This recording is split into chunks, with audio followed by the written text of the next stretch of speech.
Assalamualaikum warahmatullahi taala wabarakatuh. Halo teman-teman, perkenalkan nama saya Dini Nur Aulia dengan NIM 2381070034 dari kelas PGMI 6B.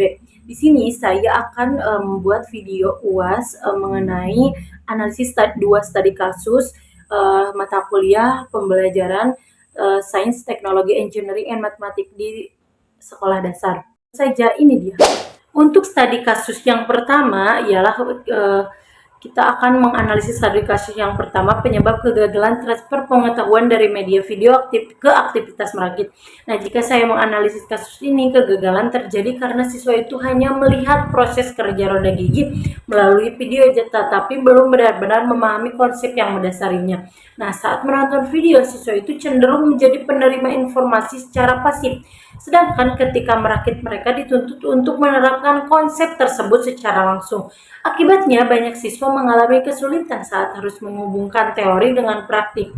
Nah, ada beberapa kesenjangan kognitif antara pengalaman menonton video dan pengalaman merakit secara langsung, yaitu yang pertama, kesenjangan antara melihat dan melakukan. Nah, saat menonton video, siswa itu hanya mengamati perputaran roda gigi tanpa melakukan interaksi secara langsung. Namun, ketika merakit, mereka harus menentukan posisi roda gigi, menghubungkan antar roda, dan memastikan roda dapat berputar dengan benar. Nah, keterampilan ini tidak diperoleh hanya melalui pengamatan. Kemudian, kesenjangan pemahaman konsep abstrak dan penerapan konkret, di mana video itu memperlihatkan bahwa roda gigi itu dapat berputar dengan kecepatan berbeda, tetapi tidak semua siswa memahami hubungan antara jumlah gigi dan kecepatan putaran. Saat merakit, siswa itu harus menerapkan konsep tersebut secara nyata, sehingga muncul kesulitan ketika konsep belum dipahami secara mendalam. Kemudian, kesenjangan antara representasi visual dan pengalaman fisik. Pada video, roda gigi ditampilkan secara sempurna dan dapat bergerak dengan lancar. Sementara pada media kardus, siswa harus menghadapi berbagai kondisi nyata seperti ukuran yang kurang presisi, posisi tidak tepat, roda yang macet. Nah, perbedaan kondisi ini membuat siswa kesulitan mentransfer pengetahuan dari video ke dalam praktik.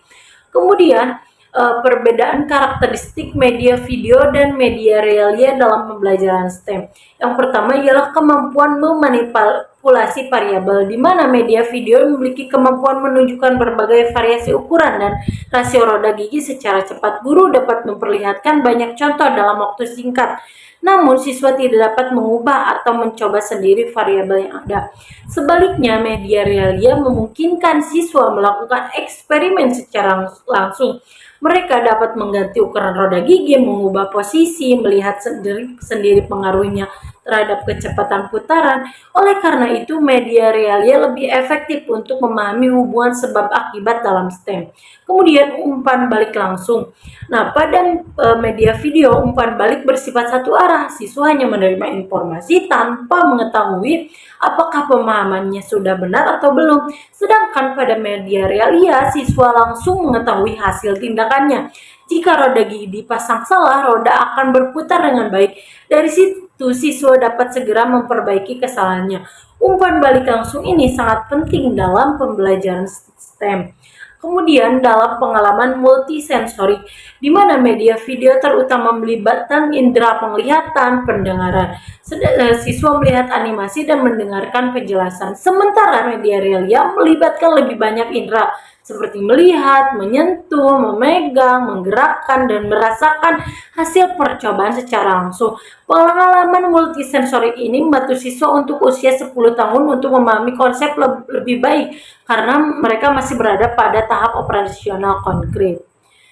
Kemudian studi kasus yang kedua ialah keterbatasan mendasar media statis atau poster dalam mengerjakan sistem dinamis seperti siklus air. Menurut saya, poster itu memiliki keterbatasan karena hanya menampilkan gambar yang diam. Sedangkan siklus air merupakan proses yang terus berlangsung dan berubah dari waktu ke waktu. Hubungan sebab akibat antar proses antar proses. Poster dapat menunjukkan tahapan evaporasi, kondensasi, dan presipitasi, tetapi sulit menggambarkan hubungan sebab akibat secara nyata. Siswa hanya melihat gambar-gambar terpisah tanpa benar-benar memahami bahwa panas matahari menyebabkan penguapan, kemudian uap air membentuk awan dan akhirnya turun sebagai hujan. Akibatnya siswa menghafal urutan proses tapi tidak sama sekali tahu proses tersebut terjadi. Variabel yang mempengaruhi kecepatan siklus. Dalam kenyataannya, siklus air dipengaruhi oleh berbagai faktor seperti suhu, intensitas sinar matahari, kelembapan udara, dan angin. Namun, poster tidak dapat memperlihatkan perubahan variabel tersebut. Karena itu, siswa dapat tidak memahami bahwa perubahan kondisi lingkungan dapat mempengaruhi cepat atau lambatnya proses siklus air. Kemudian perubahan kondisi dari waktu ke waktu. Siklus air kan merupakan proses yang berlangsung secara bertahap dan membutuhkan waktu. Nah, poster hanya menampilkan satu gambar yang statis sehingga siswa tidak dapat melihat bagaimana air berubah dari cair menjadi uap, menjadi awan, akhirnya turun sebagai hujan. Nah, akibatnya siswa kesulitan memahami konsep perubahan yang terjadi secara berkelanjutan. Kemudian untuk analisis kesalahan desain instruksional guru. Menurut saya, kesalahan utama guru adalah menganggap bahwa setelah melihat poster, siswa itu akan otomatis memahami konsep yang diperlukan untuk membuat alat penampung air hujan. Beberapa kesalahan asumsi tersebut ialah yang pertama, menganggap melihat gambar sama dengan memahami konsep. Guru berasumsi bahwa siswa itu yang melihat gambar siklus air akan langsung memahami proses ilmiah yang terjadi. Padahal siswa kelas 3 itu masih membutuhkan pengalaman konkret dan aktivitas langsung untuk membangun pemahaman. Kemudian, terlalu fokus pada bentuk visual daripada proses. Poster yang detail dan menarik membuat perhatian siswa lebih tertuju pada bentuk botol yang digambar dibandingkan konsep penguapan, pengembunan, dan pemanfaatan air hujan. Akibatnya siswa hanya meniru desain tanpa memahami alasan pembuatannya.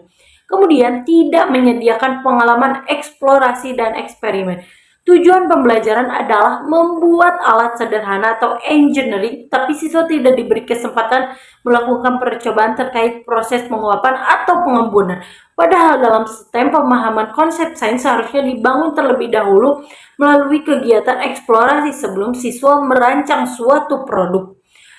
Jadi kesimpulan dari dua studi kasus tersebut dapat disimpulkan bahwa keberhasilan pembelajaran STEM tidak hanya ditentukan oleh media yang menarik, tetapi juga oleh kesesuaian media dengan tujuan pembelajaran dan juga karakteristik perkembangan siswanya.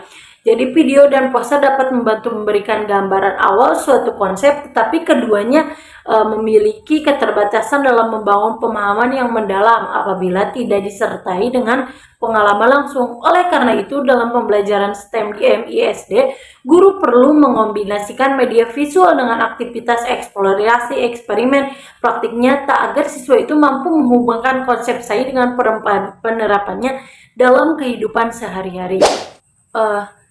Hanya itu yang dapat saya sampaikan, kurang dan kurangnya mohon dimaafkan. Wallahul muwaffiq ila aqwamit thoriq. Wassalamualaikum warahmatullahi taala wabarakatuh.